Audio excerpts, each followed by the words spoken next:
На минулому занятті ми з вами розібрали призначення структурної схеми кожного із цих блоків. Отже, давайте дещо детальніше познайомимось з цими блоками і розберемо, що в них де знаходиться. Отже, починаючи із блока debug, ми можемо сказати, що тут є лише конектори, і мова йде про конектори плати. Всі конектори плати, які є і встановлені, позначаються такими буквами ТП. Це take point або щось інше. Я точно не пам'ятаю абревіатуру, що таке ТП2. Але, як ви бачите, вони позначаються таким чином. Тобто це на платі є або така контактна площинка кругла, до якої можна підпаятися, або, власне, під'єднатися вимірювальним пристроєм.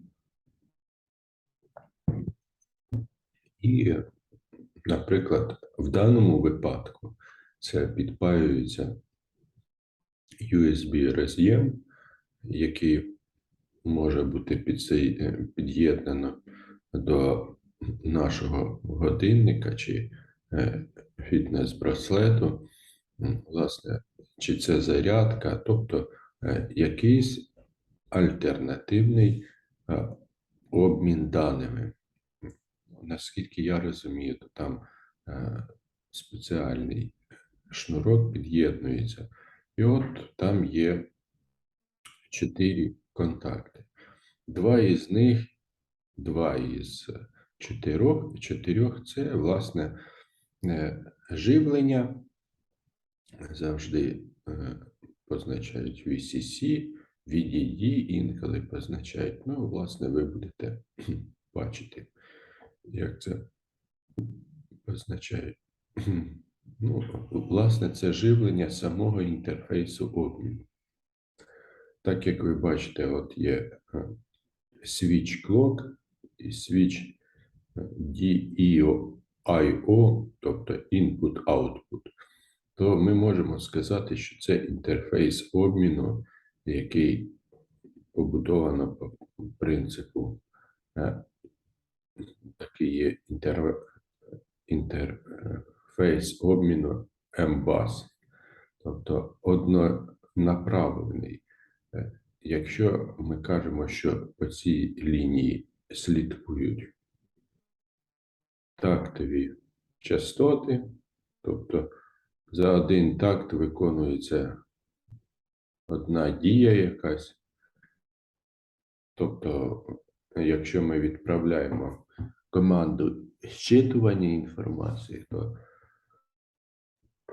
відповідно за один такт робиться направлення команди, наприклад, а потім всі інші такти, власне, сприймається інформація. Так от, тактові частоти, вони слідкують по цьому контакту. Цей контакт input-output означає, що дані або зчитуються, або записуються. Але ніяк не може бути, що вони і записуються, і зчитуються одноразово. Тобто вони або записуються, або зчитуються.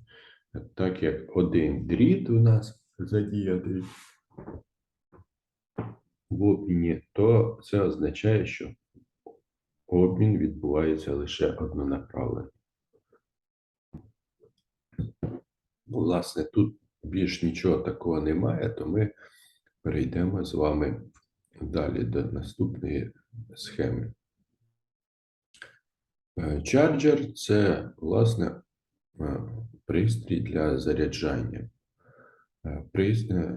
Власне, фітнес-браслету, чи як він краще позначається.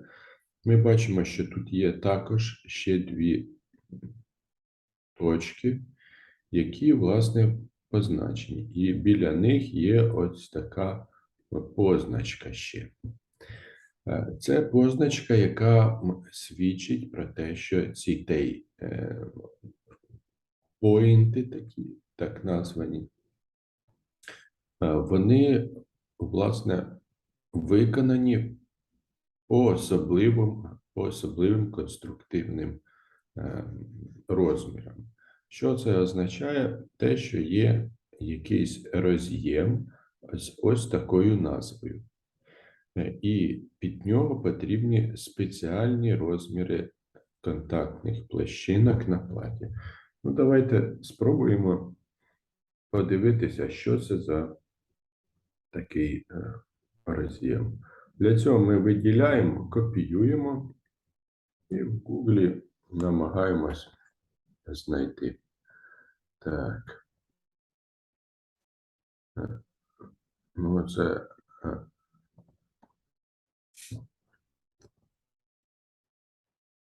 так. Роз'єм живлення. Давайте подивимось зображення. Ну, щось нічого не нагадує роз'єм живлення.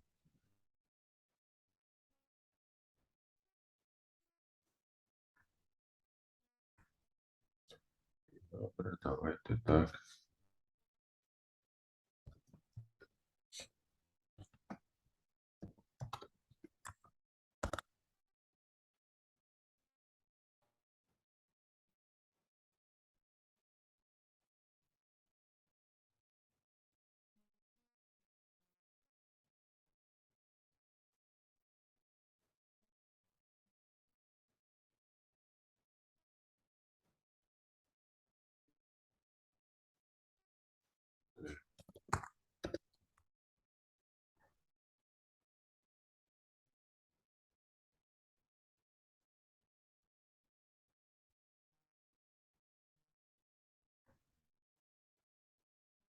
Зараз знайдемо, спробуємо, принаймні.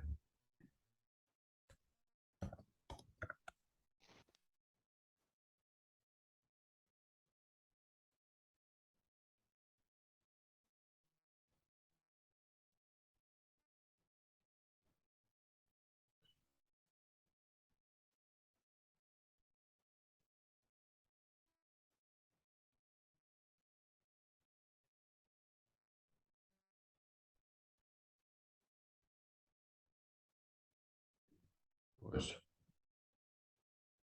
напевно, оце він і є.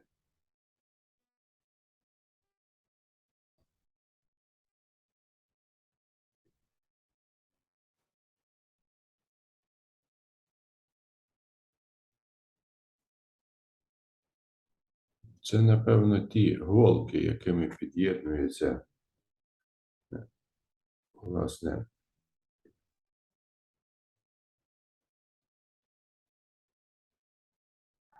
наш коннектор до нашого браслету.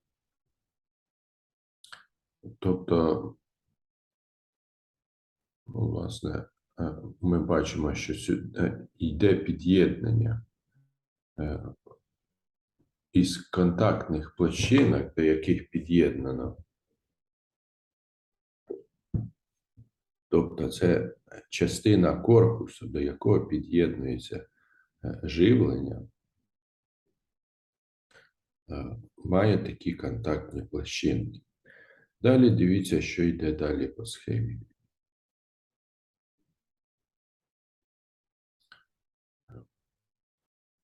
Ну, власне, як я і казав, що схема читається зліва направо. Інколи буває, що справа наліво. Але в даному випадку ми від роз'єма до якогось конектору читаємо схему. Отже, ми знаємо, що по закону Кірхофа струм у вузлі, ось вузол 1, 2, 3. що струм в вузлі розгалужується. Тобто він іде сюди і слідкує прямо. Потім ось так і слідкує прямо. Потім ось так і слідкує прямо. Отже, давайте подивимось кожен із цих варіантів слідкування нашого струму. Ну, звісно, тут струм слідкує, власне, без всяких розгалуджень, тому що тут немає вузлів. Давайте спробуємо з вами з'ясувати, що ж на шляху розповсюдження тут є і що знаходиться. Отже, перш за все, на шляху розповсюдження струму зустрічається ось такий пристрій. Можливо, хто знає його призначення?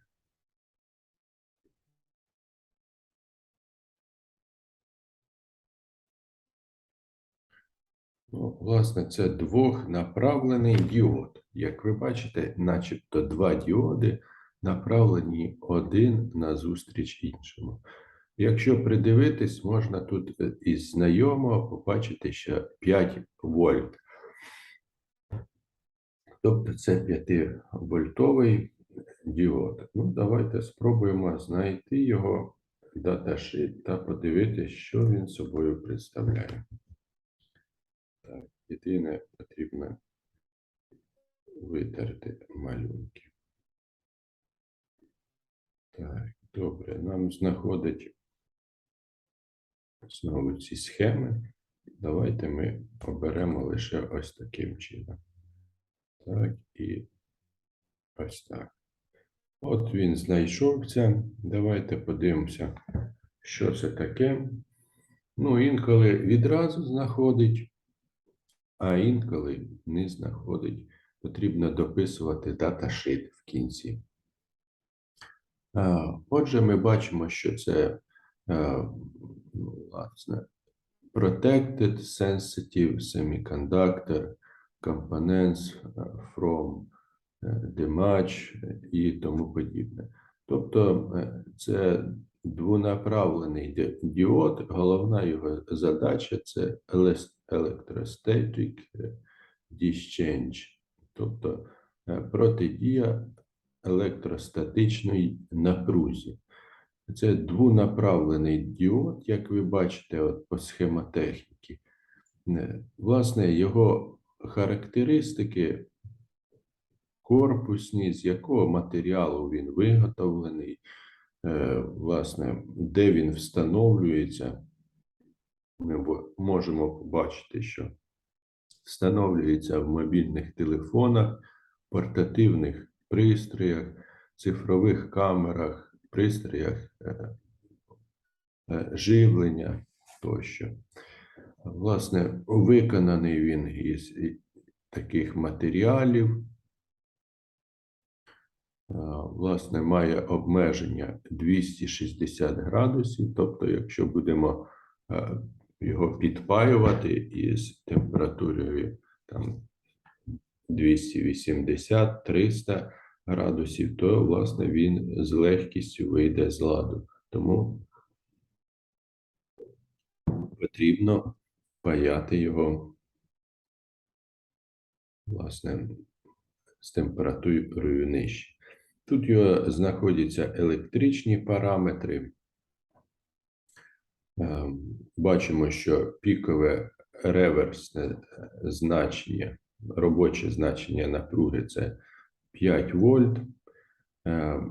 Breakdown voltage – це тобто та напруга, при якому він відкривається. І все тече, власне, в протилежному напрямку. Мінімальна 5,6, звичайна, власне, 6,7 та максимальна 7,9. Після чого він виходить із ладу. Так, власне, тут показані ці часові характеристики, інерційність та, власне, як як працює діод в залежності від температури, що максимальна його ефективність при температурі 25 градусів. Далі наведені інші характеристики. Це характеристики часові, коли спрацьовує наш діод, коли краще його яким чином навантажувати, ну і геометричні розміри. Як ми бачимо, що у нас є корпус, ось позначки A, B, C, D, E. І тут ми можемо помітити значення наші. Так, добре, що це за значення? От, одиниці вимірювання у нас міліметри. Отже, як ми бачимо, параметр A, тут в інчах, а тут ось в міліметрах знаходиться. Параметр A, от оцей, ми бачимо, що майже 1 мм. Тобто параметр B – ширина, пів міліметру. Параметр C – 1 мм. Тобто цей пристрій, чи цей діод двохнаправлений, має досить маленькі розміри. Висота його взагалі 0,4 мм. Отже, він тим і привабливий, що він використовується досить малих розмірів. І він може бути встановлений в будь-якому пристрої і не займати багато місця. Отже, ще що інформаційне і що необхідно, це припой, яким його припаюють. Тобто ми бачимо тип пристрою і тип корпусу, в який він підпаюється, і написано, що плюмбум фрі, тобто безсвинцевим припоєм потрібно його паяти. Це, власне, стандарт є такий європейський, та в Китаї він існує паралельно з іншим стандартом. Наскільки я розумію, і в Сполучених Штатах він такий є. В Україні існує дозвіл і на той, і на свинцевий, і на безсвинцевий припой. Це зроблено з точки зору екології, тому що з екологічних мір і таких спостережень краще використовувати безсвинцевий припой. Тому тут і написано, що в корпус, власне, використовувати безсвинцевий припой. Далі застереження і права власності. Отже, ми з вами з'ясували, що цей діод є двонаправлений, і він, власне, використовується для запобігання того, щоб, власне, у нас виникали якісь сторонні струми від того, що ми, наприклад, в шерстяному одязі ходимо, а потім беремо наш пристрій і торкаємось до контактів зарядки. І цей струм, який наелектризовано на кінцях наших рук, він потрапляє на цей контакт і починає текти в схему. І що приводить до того, що схема може вийти з ладу. От для того, щоб запобігати таким можливим варіантам, коли струм значно таких більших розмірів, то він просто тече в цьому напрямку. Коли у нас напруга живлення 5 вольт, давайте я ось так напишу. Коли 5 вольт, то наш діод є закритий. Тобто протікання далі струму немає. Як тільки це значення приймає розмірів 5,6 вольт, як ми побачили по документації, 5,6 вольт, такий струм починає текти через діод на землю, тобто заземлюватись. Якщо напруга більше, аніж 5,6 вольт. Тобто до моменту, коли працює 5 вольт, функціонує ось ця частина діоду. Тобто струм не проходить. Коли ми кажемо про іншу частину, тобто коли напруга підіймається, під'єднується інша частина діоду. Ось ця. І, власне, можна так сказати, що це такий двохлічний, можна сказати, пристрій, що при одній напрузі він пропускає в одному напрямку струм, а при іншій напрузі в іншому напрямку струм. Тобто, от таким чином він працює. Так, добре, давайте будемо рухатись далі. Отже, коли цей струм, ми з'ясували, що в цьому вузлі струм розгалуджується, але він, власне, розгалуджується і протікає далі в тому випадку, коли напруга перевищує значення напруги дозволеної. Ну і, звісно, якщо зарядний пристрій виходить із ладу, наприклад, він видає набагато більшу напругу на вихід, то, звісно, спрацьовує також оцей пристрій. Чому не ставлять, наприклад, запобіжники, такі як плавки чи які інші запобіжники, для того, щоб протидіяти таким напругам? Річ в тому, що для того, щоб запобіжник спалити, необхідно інколи досить довго чекати, щоб його плавкий провід розплавився і він вийшов із ладу. Тому, коли він ще, наприклад, тільки розігрівається, може подальша схема вже вийти вся з ладу. Тому для того, щоб це не відбулося, запобіжники також встановлюються, але для того, щоб електростатичний струм, який має короткочасову дію на електроніку, тобто ми торкнулися контакту, струм пішов, це зайняло десь там 2-3 секунди, і за цей час може електроніка вийти з ладу, а наш запобіжник і не перегоріти. Та й, власне, на роботоздатність і довговічність пристрою це також впливає.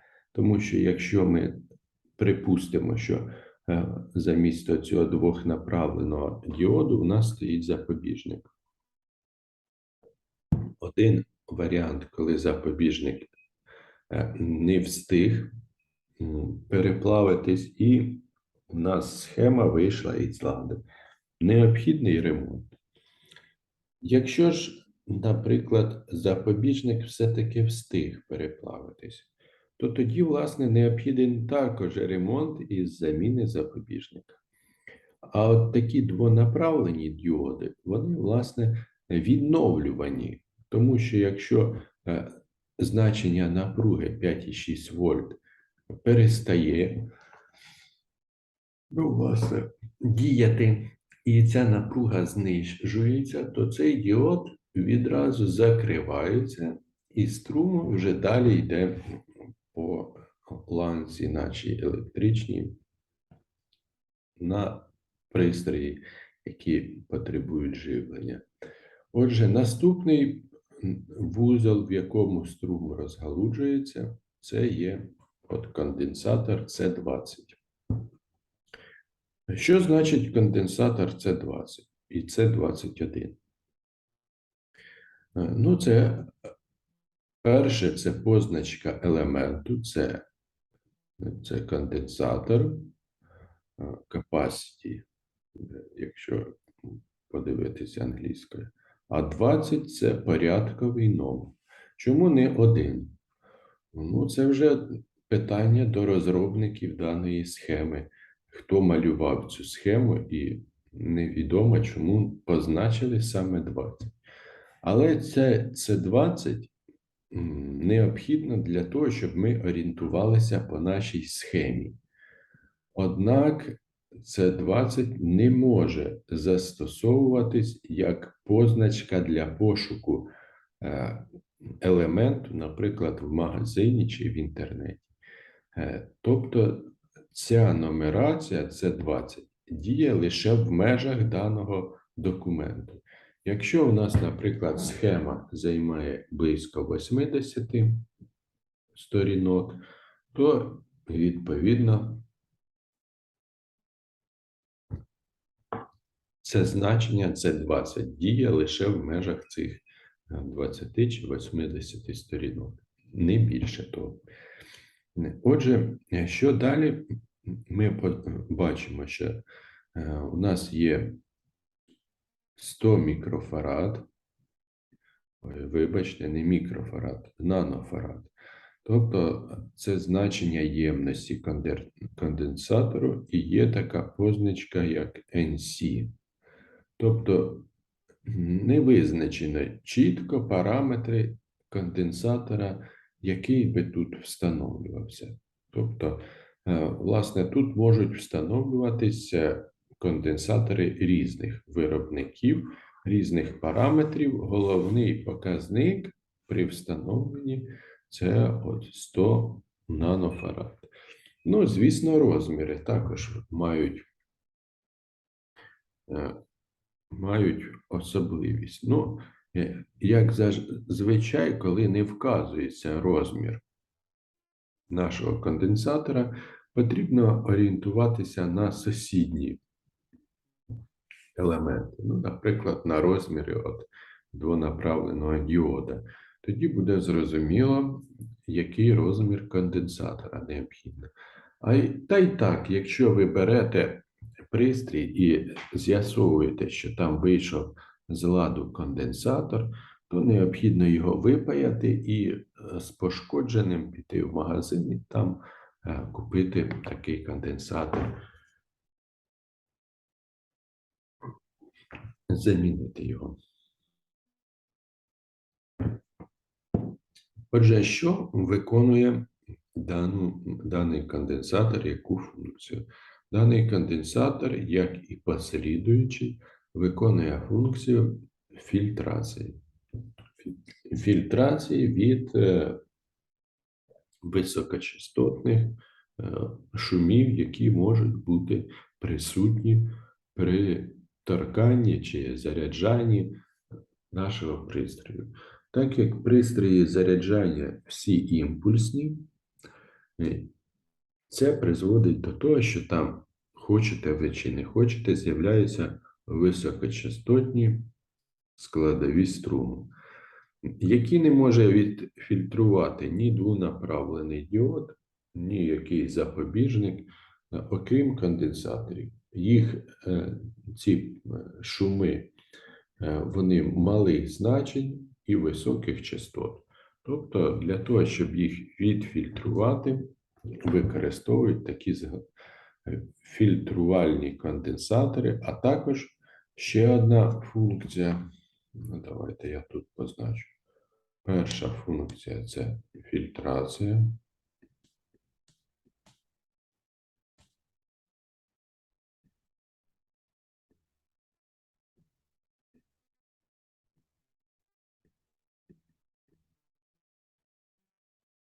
І друга функція – це згладжування.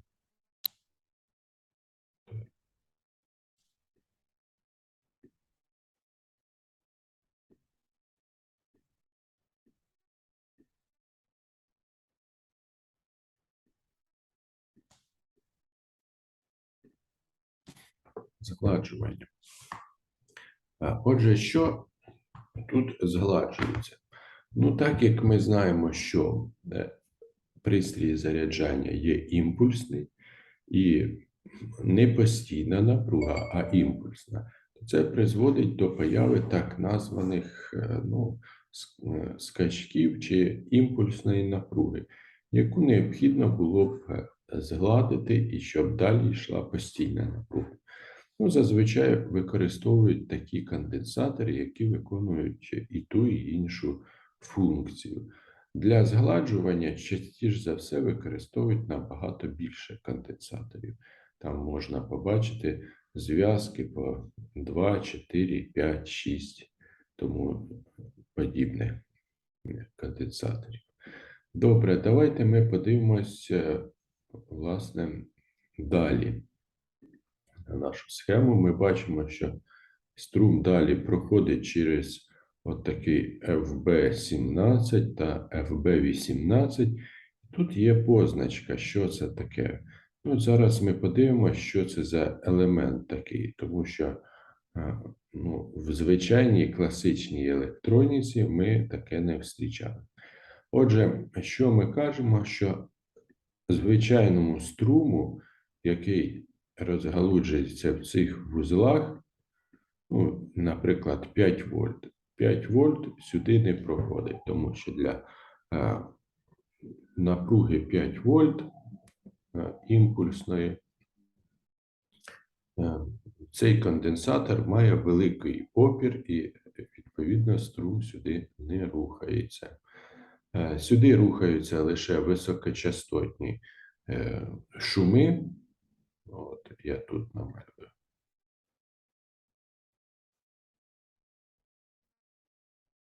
От таким чином. І позначу, що тут шум.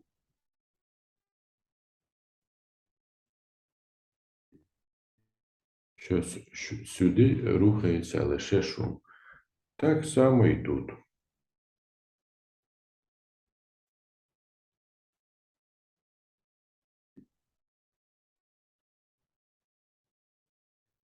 Рухається шум.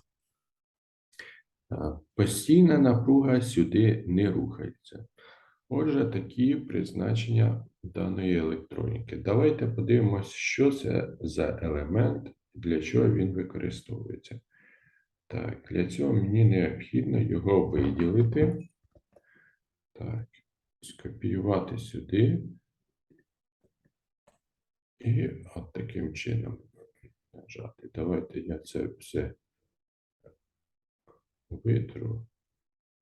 Чи не витирати. Давайте. Так, щоб було нам видніше. Отже, видає досить багато якихось значень. Ну тут насправді і складно вибрати, що саме потрібно вибрати. Ну, давайте ми, от DJK, це самий розповсюджений такий магазин. Подивимось, можливо, тут є який даташит. Так, добре, ми от відкрили, бачимо, що це SMD-елемент, який має певні розміри, що ми навіть можемо побачити, скільки коштує, власне, яка кількість. Ну, от можемо на $1 25 таких пристроїв купити. Ми бачимо, що він має опір 120 Ом, обмеження по частоті, власне, для одної силової лінії. Так, і добре, давайте подивимося, що ж це взагалі за елемент такий. Відкриваємо його даташит.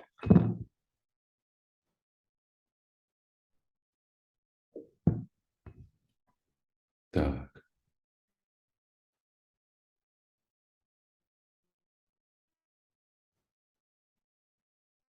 Так. Ферритовий, власне, пристрій для вимірювальних пристроїв електрони. Так.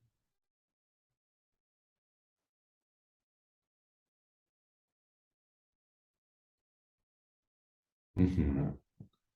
Ось дивіться, яка особливість його. Бачите, який еквівалентна електрична схема його.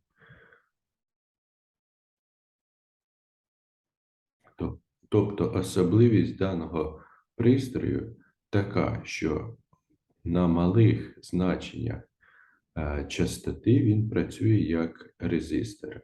На великих значеннях частоти він працює як катушка індуктивності.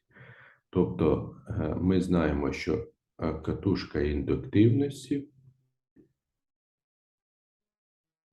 має опір.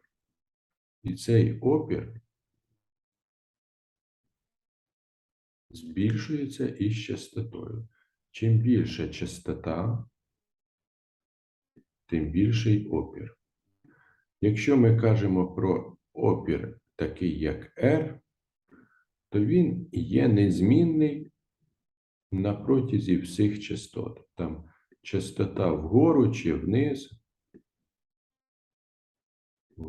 вниз, це все константа.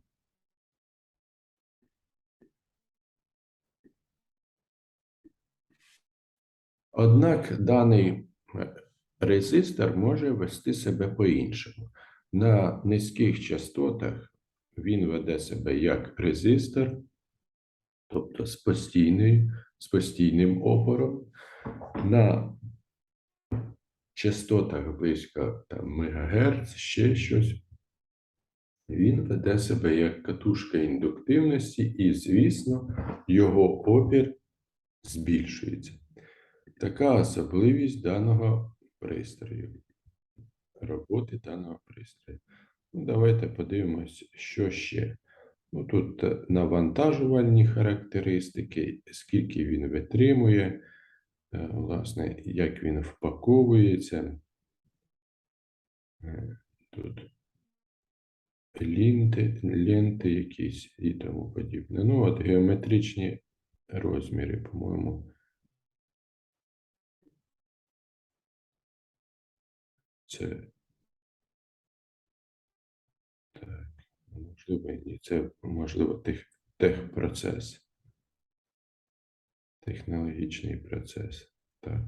Власне, ви можете, якщо захочете, відкрити цей документ по даному шляху і повивчати його. Отже, якщо ми подивимось сюди, дивіться, от ми бачимо, що це ферритовий пристрій на 120 Ом, і от тут є така позначка. Вона є, відразу кидається в очі, і, власне, якщо ви займаєтесь електронікою, ви розумієте, про що це йде мова. Дивіться, я скопіюю, введу і натисну таким чином. Тобто це геометричні розміри нашого корпусу 0,402. Давайте спробуємо подивитись, які ж це розміри. Так, де це зображення? 0,402. Так, це пайка ось.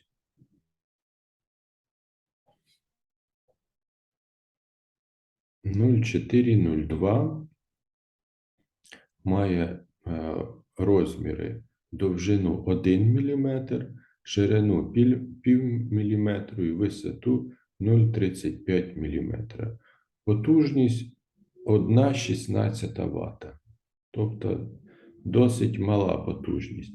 Ми бачимо, що ще менший розмір є 0,201. Це найменший розмір, який може бути. Отже, це розміри, як ви бачите, 0,402 – це розміри, власне, не в метричній системі, а в системі інші. От такі.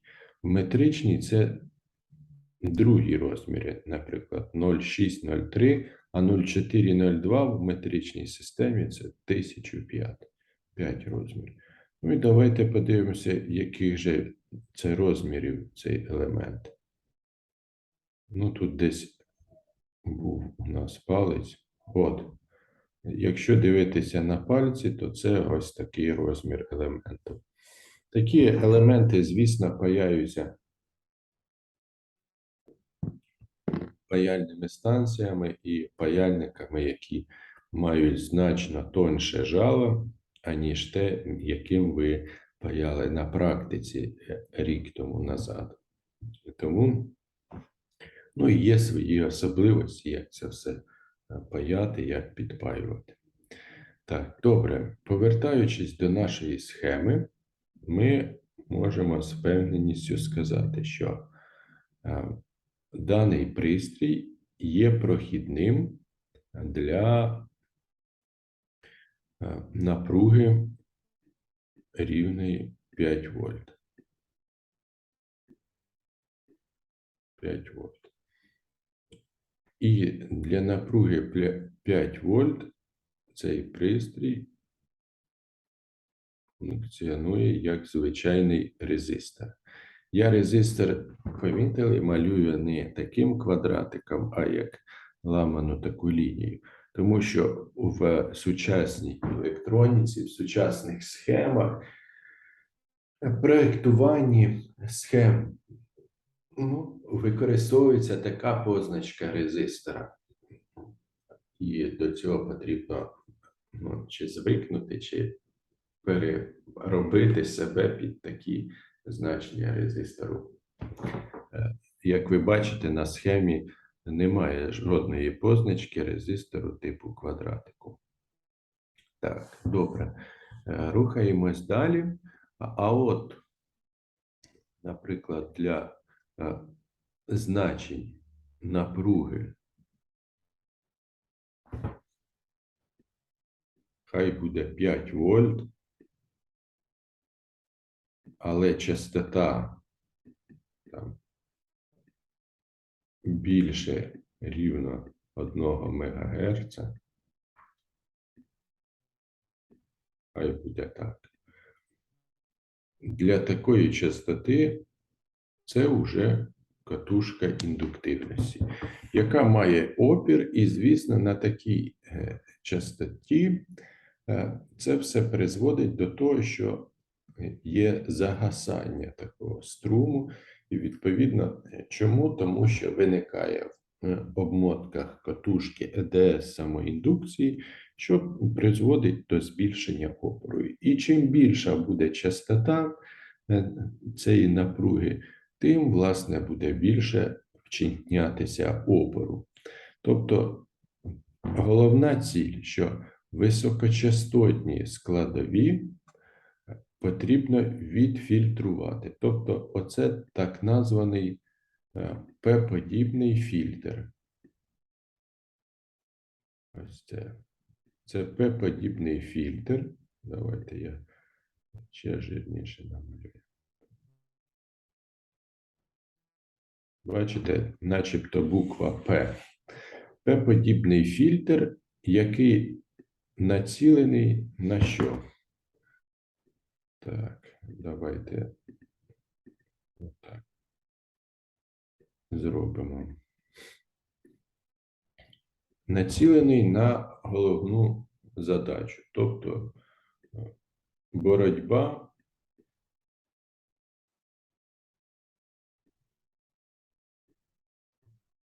з ВЧ високочастотними коливаннями.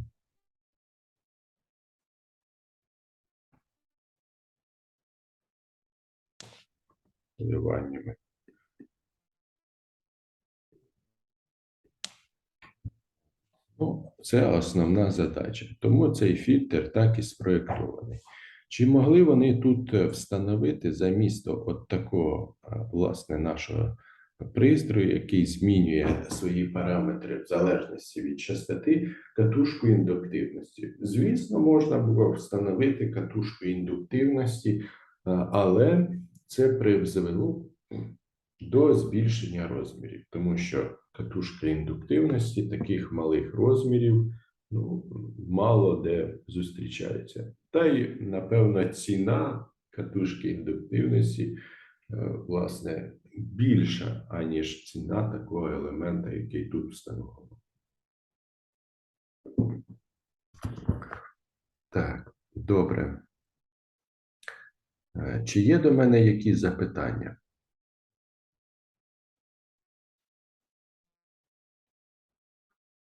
Ми, напевно, сьогодні